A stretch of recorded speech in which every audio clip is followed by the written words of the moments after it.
story do you really want to tell, but no one has asked the right question for you to bring it up?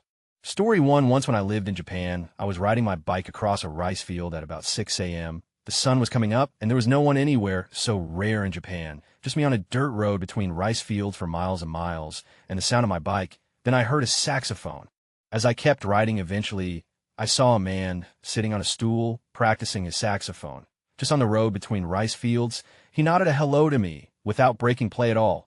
One of the most magical moments of my life. Story 2. So I would occasionally write post-it notes to myself if I was super drunk and something absurd happened. My writing is illegible on most days. I had a note forever in my wallet that looked like it was saying, "I am a something, eat something, illegible cucumber." It kept me up at night trying to figure out what it said. About a year later, it dawned on me. I saw a man eat a cucumber whole.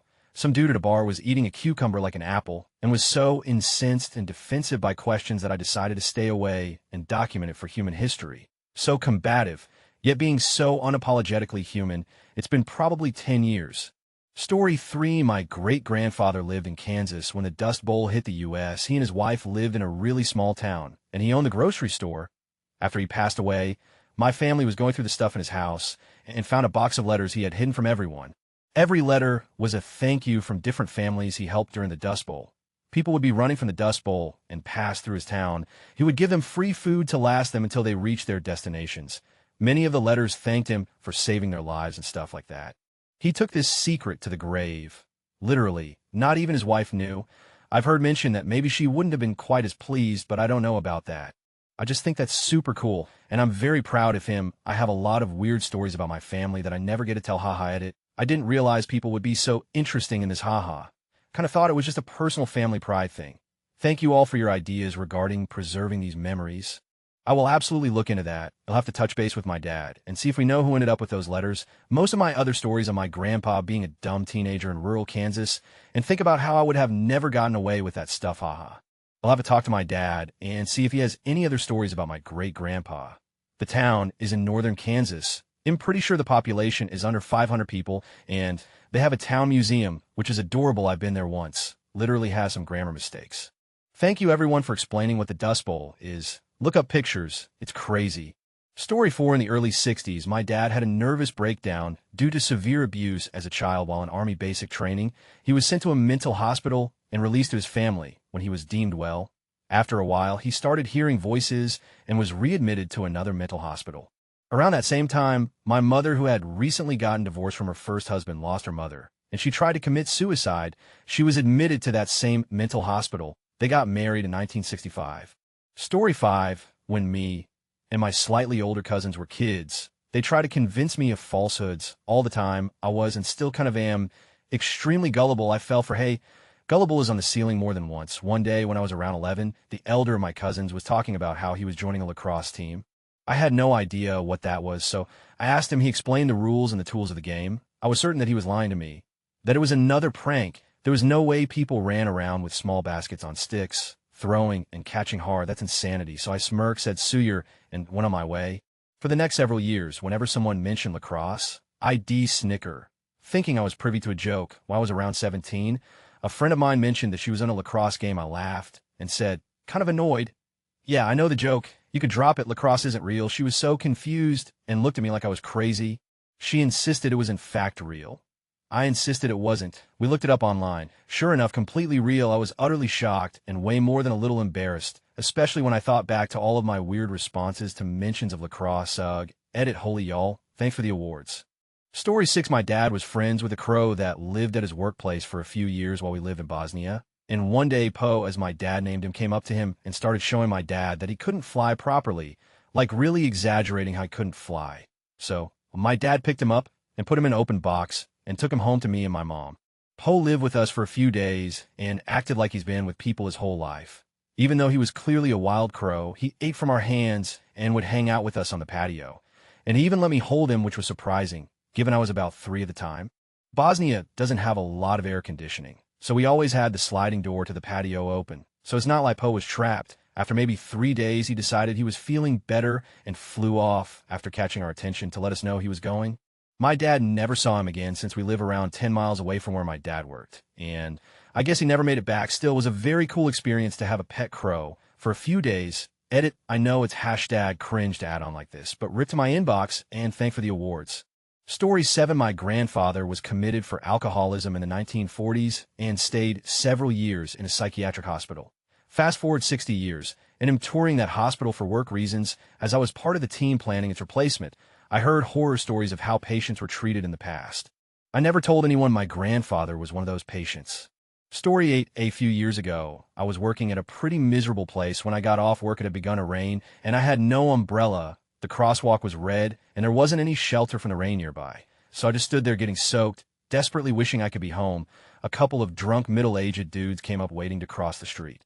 I didn't look at them in case they got rowdy, but one of the men looked at me and handed me his umbrella. I tried to refuse, but he said, "Your head is more precious than mine." Then the light turned green, and he stumbled along sharing his friend's umbrella. It was a simple and incredibly kind gesture that made me feel like I mattered. I still have the umbrella, and I'll never forget the moment a drunk old man cheered me up during a dark time. I also hope he didn't regret losing the umbrella after he sobered up. It was a really nice one, and it got some questions asking where, and it was an S, Korea, P. Story 9. This is more just something I wouldn't say to someone other than my therapist, but I moved back in with my dad. I grew up with my mom in another state, and my half-brother walked up to me the other day and gave me a hug. I was super touched but confused. I asked him what that was for, and he said nothing. I just wanted to hug you, and I cried for a good 10 minutes after he walked out of my room. Growing up, it wasn't like I didn't get affection, but it was always a reward. I got good grades. They were proud, but never just because. The idea that someone wanted to hug me just hit me in a way I wasn't expecting at it. Well, this is my most popular comment by a long shot. Thank you everyone for the hugs and well wishes, and the shrubberies. I appreciate it all. Story 10. My grandfather was working on a U.S. Navy base during World War II. As a welder civilian, when he got his draft letter, he took it to the admiral on base to let him know that he'd be leaving. The admiral called FDR and explained that my grandfather was the best welder he had, and that his effort towards the war would be better served if he stayed working in his current role. My family still has the letter from the president to my grandfather, commending him for his work and excusing him from the draft, so long as he continued working at the base. Story 11. One time when my son was about 4, he ran into the bathroom right as I was stepping out of the shower. He looked down at my junk, held his nose down, and said, "Haha, Squidward, honk honk." Story 12. I was walking home from a school event late at night. I was a girl and didn't want to walk home alone at night because girl, but I was too shy to bum a ride from someone when walking to and from school. I always took a shortcut through a copse of trees, which shaved off about 5 minutes of walking time. As I was walking, I saw what looked like a person walking out of the trees. I stopped, they stopped, I took a step forward. So did they. I stepped to the right, they stepped to the right. I was already scared, but now I was terrified. So I started yelling at the person, "Hey, I can see you, what do you want?" "Don't," with me, no response. I took another step forward, and the other person did too. And then I realized I was being backlit by a street lamp, and I'd been posturing and screaming at my own shadow. Edit, I am not transgender. I was referring to the fact that I was a child, specifically a female child, aka a girl, when this happened. I am no longer a child, hence was a girl. I was 16, 17 when this happened. I am nearly 30 now. I feel girl no longer applies to me at this stage of my life. Story 13. I got to climb into a crack in a glacier in Iceland and ventured nearly a mile into it. When I was about as far as you could be inside, my stomach started doing flips and my colon started working overtime. I needed to do it now, so I dropped my trousers and squeezed one out deep inside a glacier. It is the coolest place I have ever pooped in both senses of the word. Edit, yes, I wiped. I had TP with me because your boy always comes prepared. I took the toilet paper back out of my backpack, so the only trace left is the itself. I try to follow leave no trace whenever possible, but these were exceptional times. But I did my best given the circumstances. Story 14. Edit, it's longish, but the ending is worth it. When I was 12, 13, for Christmas, my grandparents bought paintball game passes for everyone my age and older in my family. About 15 of us. One year we had to play with a bunch of strangers as one very large group, and we all got divided into 2 random teams for a game of capture the flag. Well, all these strangers we were playing with turned out to be, in poor sports, they were just cheating and not going out when they got shot. My family is all very fun and competitive, so it did not go unnoticed, and we all talked about it in between rounds. We all promised each other we would specifically target the strangers for being in the last round. So it's finally the last round. We're divided into random teams of mixed strangers and family, and I'm a petite 13-year-old girl ready to kick some. Halfway through the round, I see a guy on the other team belly crawling toward my half of the field. I had a narrow window to shoot at him, and I took it pop Right on his back, I can see the paint splatters, and of course, he doesn't get up and pretends he just didn't get shot, I guess, one of those. So I shoot again, pop, pop square on the back. Clear as day, he's out, but he still doesn't surrender. Pop, pop, pop. I don't miss a single shot. He barely moves. He just starts crawling forward again. So I just let him have it. Pop, pop, pop, pop. Wait, pop, pop, pop. Wait, pop, pop, pop. I pretty much empty my barrel of paintballs on his back. Finally, I have to stop, and he slowly rolls over and turns around, sulking back to his end of the field like the sore loser he was. We finished the game, and I don't even remember who won. We were all tired and sore and bruising. The next day, my family is talking in the group chat about all of their bruises and welts. My aunt texts I bet uncle's name won the contest for most welts. He has like 30 on his back because some wouldn't stop shooting him, and he couldn't get up fast enough because of his bad knee. To this day, I haven't admitted that was me. I had no idea it was my poor uncle. More edits, awards. Thank you, I've never gotten those before. Further background and explanation. I am somehow actually the biggest pacifist and close to the least competitive person in my family. And yet I have this brutal story of demolishing my poor helpless uncle. That's part of why I haven't told my family about it yet. It's so out of character it makes it hilarious. And so it needs the perfect delivery. Story 15, yes. I try to make my wife emotional from doing meaningful things. The only time I like to see her cry is when it's tears of lovejoy, that sort of thing. So I did something recently that I thought was super cute, and she loved it, but no tears, lol. I said to her, "Gonna make you cry again before my funeral," and her response: "Why would I cry at your funeral?" Story 16, the first time I started playing RuneScape was when I was like 5. I was a smart kid, so I could read and write really well for my age, but typing was hard, so I was able to get by playing games on my own. One day I was somewhere mining with just this one other dude, and he starts sending me messages, and I'm a friendly 5-year-old, so I very slowly, BC typing, would message him back. After a bit, the questions started getting more and more odd. Started as just simple, "How old are you?" and quickly developed to "Where do you live? Where do you go to school?" Big red flags like that. But I'm a 5-year-old, and I responded to all this stuff in 5-year-old manner. M5 guest spends 10 minutes trying to type out my full name, spends 20 minutes trying to type out my mailing address and home phone. Ultimately, the guy only learned how old I was because I was never able to finish typing any other answers before he would ask me another question, and he wound up leaving. I told my mom about it a while later, thinking nothing of it, and she flipped and banned all of us from playing online games for like 8 years. TLDR, someone tried to get all my personal info from me through an online game when I was 5, but I was too innocent, so it didn't work.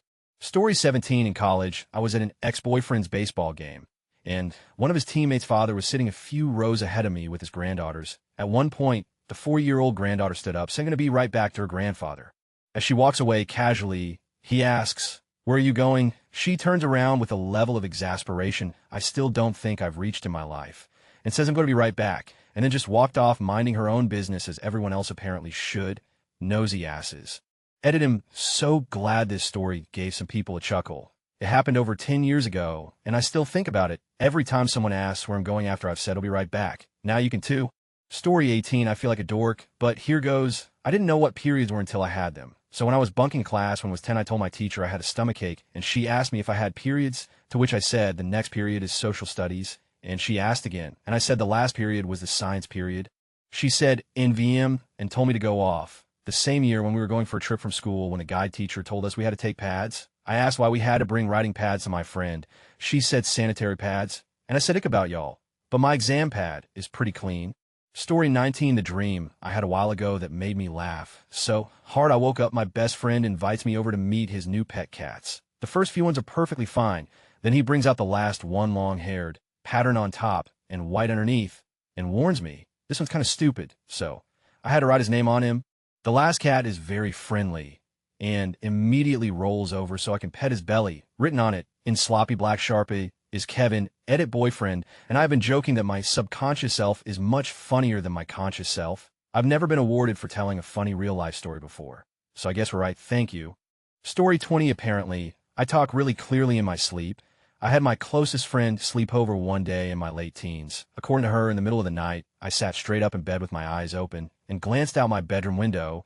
Then I turned to her, put my fingers over her lips, and whispered, "SHH, they're coming." I don't remember any of this, but she said she couldn't fall back asleep all night. I also told my boyfriend in my sleep once that he had giraffe arms, giraffe legs, and no heart, because I guess I was mad at him in my sleep. I don't ever remember what I said. I talk almost every night according to my partner. Story 21. It was a beautiful night, full moon, and a sky full of stars. I was contemplating all while tying a noose to kill myself. I was at peace with the decision, couldn't cope any longer with life. I was putting it around my neck when my best friend calls me. He straight asked if you could drink milk. Do you think you would have a favorite milkshake? And if yes, do you think it would be strawberry? It was so incredibly, beautifully random. We ended up talking for 2 hours on that phone call. I cried in silence while he talked. And until today, he has no clue about this and that he pretty much saved my life. Story 22. This is a story from a through hike I went on this past summer. I was over 3 weeks into a month-long hike, and I was starting to have major motivation problems. It was a rainy day, and I decided it and not going to wear any rain gear because you just get hot in addition to being soaked. I climbed to the top of Lookout Point and met a man with his 2 teenage children. He's super funny and nice, and we hit it off and chat for a bit. He asked me about what I'm eating and how my hike is going. After weeks of being mostly solo most of the time, it's so good to talk with a good conversation partner. But it's storming and we're high up, so we shortly part ways. Anyways, the next day of my hike is brutal. My gear is still damp and my body was not holding up as well as I hoped. I'm fatigued to my core and I want to be done, but I'm determined to go 15 miles anyways. One of my longer days, mile 11 to 13, or a beach walk portion. I thought, great, that'll be fun. Absolutely not. Walking through tiny beach rocks and hiking boots with a 40-pound back is hard, as I dumped a full cup of rocks out of my shoes afterwards. I get to the end of the walk, and there's a little bridge leading back towards the woods. On the bridge, there's a sign that says lowest elevation point of the SHD being the trail. And I'm thinking to myself, I get it, today is the worst day. SHD, you really know how to kick someone when they're already down. So I keep going, and I make it to a road crossing with trail signs on either side. And on the near sign, I see a gas station bag full of goodies. In my head, I'm thinking simultaneously, no way, and that it has to be for me. I get up close to it, and in permanent marker, all caps, it says my very uncommon first name. I was speechless. Inside, there was a full-size bag of kettle chips, a 24-ounce Coke, an apple, and an orange. The kindly man I spoke to asked me what food I missed most and how far I was going. I said potato chips and 15 miles. He delivered, best day on the trail. I don't usually drink pop, but that Coke, still a little cold, was maybe the best thing I ever tasted. TLDR, I was having a really bad stretch of days on a through hike, and a kind stranger gave me an amazing, surprising gift and made my day. Story 23. My grandmother's house had a row of peony bushes in the landscaping. They were in full bloom, deep pink and white, and you could smell them across the yard. My grandma was busy hanging sheets on the clothesline. The peonies smelled so tempting that 6-year-old me just couldn't resist. I walked over to the peonies. My grandma yelled not to pick them, and I leaned over and took a big exaggerated whiff. I felt something that can only be described as what it would feel like if bugs were crawling all over my nose and throat and getting into my mouth, because they were the peony I smelled so deeply was covered in ants. What must have been 50 ants flew up my nose and down my throat. So now I hate the smell of peonies. Story 24. I saved my dog when she fell into a frozen over lake. I had to take all my winter stuff off and wade then swim to her, breaking ice as I went. In a snowstorm, my hands were so cold they felt like they were on fire. I couldn't move my fingers. When we got home, I collapsed in pain and tears. It's the one and only heroic moment of my life. It was so awful and terrifying at the time. But looking back, I feel but it's not exactly something I can bring up, and I don't want to sound like I'm trying to boast. I felt like Ripley terrified, but doing what had to be done. Please don't crucify me for comparing myself to her.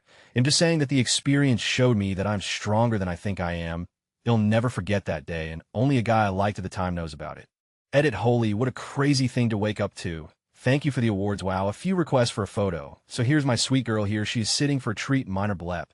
Story 25. I work at a movie theater concession. This is the story about my best shift so far. It was opening night for Spider-Man Far From Home, which also happened to be on a Tuesday cheap ticket night. We also had plenty of showtimes for Avengers Endgame, so we knew it was going to be nuts. We popped extra popcorn, stocked up cups and candy, had extra staff scheduled, and even the managers were ready to come help us. And I was on the main till that guest line up to an hour in my shift. The rush begins. Lineups all the way to the door. Everyone's rushing to fill orders and working my off with the biggest lineup. There's popcorn all over the floor, and I knew that cleanup afterward was going to be a pain in the... Then something happened that just brightened my day. Just as the rush was dying down, Spider-Man and his girlfriend, not MJ, come up to my till and order. The guy had a full-blown Spider-Man costume for opening night. His girlfriend seemed like she just didn't want to be there, and he was just so hyped for the movie. It was honestly hilarious. I served them their food and drinks and gave him free butter. Say I liked his costume and told him to enjoy the movie, but it gets better. Another guy came in with an Iron Spider costume, the suit from Infinity War. but without the golden claws came in, but didn't order anything from concession. As I was cleaning up, I saw the guy in the Spider-Man costume go up to the Iron Spider costume, and they were like, you dressed up too? Awesome, man. And they acted like best friends even though they didn't even know each other. Later in the night, a group of guests were leaving the building, and I saw the two guys in costume chatting away like mad about the movie. The guy's girlfriend was just following behind them, and he didn't even acknowledge her. It was hilarious. I did wholly my first awards. Story 26, when I was in 3rd grade, we took a field trip to a farm. I wasn't a city kid. The town I lived in had only 560 people in it. And before that, we lived just out in the woods and raised chickens. So yeah, not a city slicker. Thing is, the only farming experience I had was chickens. So it was really awesome when they showed us how to milk a cow. All the kids lined up to take a turn with it. As an ADHD autistic kid, I didn't have time to wait. I wandered over to the nearby goat. Goat milk is a thing, so no big deal. So this goat only had one udder, but that wasn't going to stop me from milking it. It took just a bit of doing, but I milked that goat, that one-udder goat. None of the adults would ever explain why they were laughing when I told them this story. Story 27 saw a real large black man playing Mario Brothers on the Wii when it was coming out. He was enjoying it. Then he stopped, and in the highest voice I ever heard, he said, "Dog, that was good." He seemed to be sad to leave Super Mario. Story 28, when I was in 1st grade, my school took a field trip to the zoo. My class was walking through the monkey exhibit when one of them could be seen up on the branch doing what is known as the helicopter. If you don't know what that is, then it is basically grabbing you and flinging it around in a helicopter motion. The teacher was freaking out, yelling at the class, while we were all laughing at what the monkey was doing. That was definitely a memorable field trip. Story 29, when I was like 6 years old, my dad taught me how to grab ants with the tip of my fingers in a way that the ant couldn't bite me, and I wouldn't hurt it. I'm talking about those big red leafcutter ants. In my country, we call them bachacos now. In my school's playground, there were a lot of these ants. I taught my friends how to grab them with a fingertips technique, and we would spend all our recess time playing with ants. Eventually, as we were evil little curious kids, we found out that if we plucked out their antennas, they wouldn't recognize each other and would fight to death. Knowing this, we would spend our day looking for the best battle ants we could find to make them kill each other for our entertainment. It was only a matter of time until we began making bets. We also started selling each other the best warriors, and more kids joined the business. We didn't know that we were doing something wrong, but we kept it a secret from our teachers only because they wouldn't let us play with insects. The place where we kept our fighters and the bowl we used as our coliseum received the name of Bacacalandia, which translates to something like Antland. One day a kid found a really big ant and sold it to another kid for like 3 times the price of a regular ant. When the big moment came, the big ant turned out to be a really bad fighter and got its head cut off by a normal-size ant. The kid said that he got scammed and wanted his money back, so they started fighting. This got our teacher involved, and she was horrified when she found out what we were doing. And that was the end of Bacacalandia. TLDR, as a kid, I started an ant fighting ring in my school's playground. I actually posted it on another AskReddit thread, but it got buried. Story 30, I was at a party a while ago, and I went to use the bathroom, which I thought was unoccupied. I walk in and then notice that there's this guy sitting in the bathtub with a rotisserie chicken. He sticks up a finger, gesturing for me to wait a second while he finishes chewing, and then says, "Don't mind me." I've seen a lot of random things at parties, but for some reason, that one always cracks me up so much. I often wonder what became of Chicken Dude. Story 31, I used to date this girl. Let's call her Kim. We broke up, and things remained relatively amiable between the two of us. I started dating someone else, and she did the same, so we pretty much lost contact. Fast forward a few years, my girlfriend broke up with me, and one day Kim and I randomly started talking on social media. We decided to hang out and have a drink to catch up. Totally just as friends. We have some drinks, and she starts to open up about how she wants to break up with her boyfriend, but she is afraid to. She starts telling me about how she is literally afraid for her life. I think she is just being dramatic, and so I laugh it off. She tells me that it is a serious matter and literally tells me, "No, you don't understand. If he showed up right now and saw us hanging out together, he would kill both of us." This freaks me out a little bit. So I decided it was time to leave. She begged me not to leave. We hugged, and she latched on to me. I have never experienced that feeling in my life. The feeling that someone needed my presence to feel safe against an actual threat to their life. Still, I wrote it off as her being overdramatic. 2 days later, her boyfriend shot her in the head with a shotgun and then turned it on himself. Murder suicide. While I was sitting at home living my life without a care in the world, I know I shouldn't blame myself, but I cannot shake the feeling that I could have done something. I should have taken her more seriously, but here we are. I'm still alive, and she is not. It still beats me up to this day, 10-ish years later. Edit, well, this certainly generated more responses than I expected. Thank you for the people that took the time to say a few kind words, but I think I need to clarify a bit. I feel like I did a bit of a bad job telling the story. The way she told me was done so casually that it was very hard to take her seriously. She was seemingly laughing it off as much as I was. This wasn't a meeting set up by her to beg for my help. She wasn't crying or pleading for me to do anything. It was just something we talked about. I didn't immediately, although it was shortly after leave after she told me, and run away expecting to be killed. We had a few more beers and went on to talk about other things. Out of a few hours of hanging out, the exchange I was telling you guys about took about 5 minutes. It's only looking back at it in hindsight that makes me feel like I should have taken her more seriously. It wasn't until she gave me the hug and asked me to stay a little while longer with her that I started to think there was something to be worried about. I feel like I shouldn't have used the word begged. That was probably a poor choice of words, and I get the feeling some of you are imagining some poor girl on her knees, bawling her eyes out, pleading for my help. Honestly, I wish that would have been the case, so I would have taken her more seriously as to all the people telling me I should feel bad. Yes, you're right, and I agree with you. I do feel bad.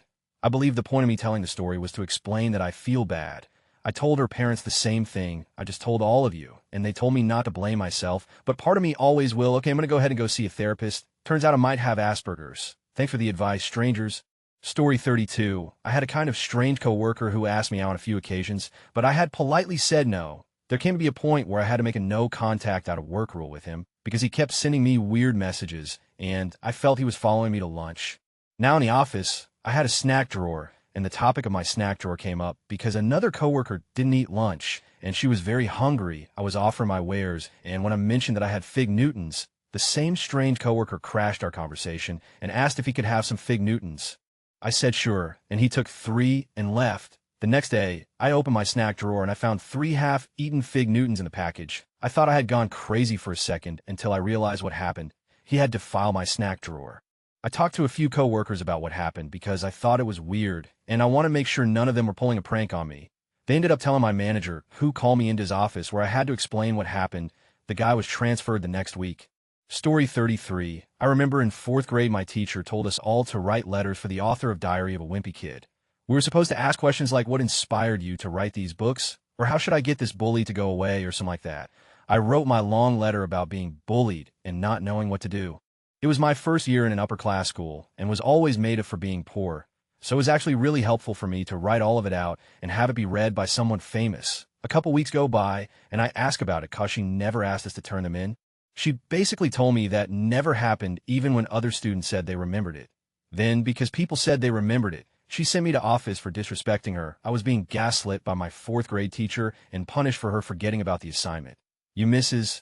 Carla, I'm 21 and still remember that posted before, but never on a thread that's taken off. I was stationed in Korea, and my squad mates, and I used to love just wandering around the cities, aimlessly finding whatever we could. We once found a claw machine game in a skeevy back alley that had all kinds of adult toys like vibrators, cheap novelty panties, etc. While we were standing there laughing, an elderly woman started looking at them with us and said, "Which one? I can get." I pointed to a box with a pair of stress and put some money in, and she got it first try. Claw machines in Korea are actually winnable, but they still take skill. Another time, we wound up in an open-air market and found a young guy to show us around after we gave him a bottle of soju. He only knew basic English, but he was telling us about what everything was and which vendors were the best. We came to a stall with a bunch of weird cuts of meat, and there was a display in the middle with what looked like a bunch of huge penises. We later found out that they were beef penis. We asked our new friend what they were, and he said, "Don't know, but it looked like big dicks." A few nights later, we ended up in a really cool arcade where we got our asses absolutely handed to us by a bunch of 10-year-old kids in Tekken. When we happened to win a round after a dozen tries, we high-fived each other and yelled America. After that, every time we got beat by the kids, they all joined us in yelling Korea. We used the skills we learned from the aforementioned old woman to win a buttload of candy from a claw machine and shared it with the Korean kids, who showed us how to do some awesome Tekken combo moves. But my favorite experience was when we were all half drunk, and by that I mean completely trashed and wandering around back alleys. We were trying to find a donut shop, but we got totally lost and couldn't recognize anything around us. We were about to throw in the towel and flag down a cab when a young guy came out of the shadows, looked us over, and then motioned for us to follow him. The dude didn't speak a single word of English, so we had no idea where he was taking us. He led us through a bunch of narrow streets, each one darker than the last, until we were in a pitch-black alley with a dark staircase. He motioned again to follow, and walked down the stairs towards a faint blue light a couple of stories down. We were reluctant to follow because this is how horror movies start. But we were young and dumb and thought, we're a squad of soldiers. We can handle whatever is waiting for us down there. So we went down the stairs and walked through the steel door up to the blue light. Inside, we realized that we were in a literal underground club with a full bar and a live DJ. When we stepped inside, it was like the whole room stopped and stared at us. The young guy we were following said a few words to the guys in the club and then motioned for us to go to the bar. When we ordered a few drinks and didn't act like idiot Americans, everyone relaxed a bit and started to act like normal. We hit the dance floor, and a group of college-age people taught us how to do a dance they called the Korean Shuffle. In return, we offered to buy the next round of drinks, and they convinced us to order something called the God Panther. The description on the menu was Korean, so we had no idea what was in it, but it glowed bright green under the UV lights and was tasty. After that, we got some shots of tequila and taught them how to play quarters. We all blacked out at some point and miraculously woke up in our barracks rooms the next morning. We told the rest of the platoon about this awesome place we found. And we spent the next few nights trying to find it again, but we never found anything that looked remotely familiar from that night.